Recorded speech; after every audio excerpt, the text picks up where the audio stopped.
विषय म्हणजेच डॉक्टर बाबासाहेब आंबेडकर यांना छत्रपती शिवाजी महाराजांबद्दल किती प्रेम व आदर होता आणि म्हणूनच बाबासाहेबांनी छत्रपतींचे विचार कसे पुढे आणले ते पाहूयात.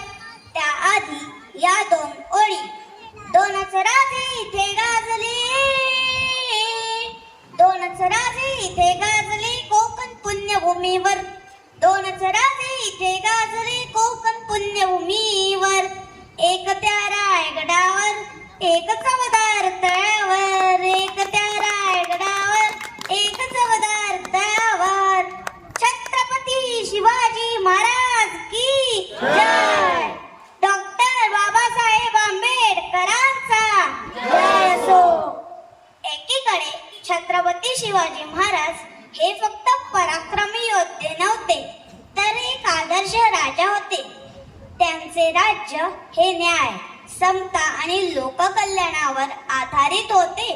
छत्रपती शिवाजी महाराजांनी 18 पगड जाती धर्माच्या लोकांना व अलुतेदार आणि बलुतेदार यांना एकत्र घेऊन स्वराज्य स्थापन केले.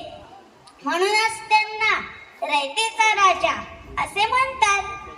तर दुसरीकडे डॉक्टर बाबासाहेब आंबेडकर फक्त दीनदुबळ्या लोकांचे कैवारी न होता भारतीय संविधानात सर्व जाती धर्माच्या लोकांना एकत्र बांधून लोकशाही निर्माण केली. तसेच छत्रपती शिवाजी महाराजांनी वयाच्या 15व्या वर्षी स्वराज्याची सूत्रे हाती घेतली होती. म्हणूनच डॉक्टर बाबासाहेब आंबेडकर यांनी भारतीय संविधानात भाग 15वा इथे इलेक्शन हा विषय ठेवून तेथे छत्रपती शिवाजी महाराजांचा फोटो सुद्धा घेतला आणि जनतेला राजा बनविले.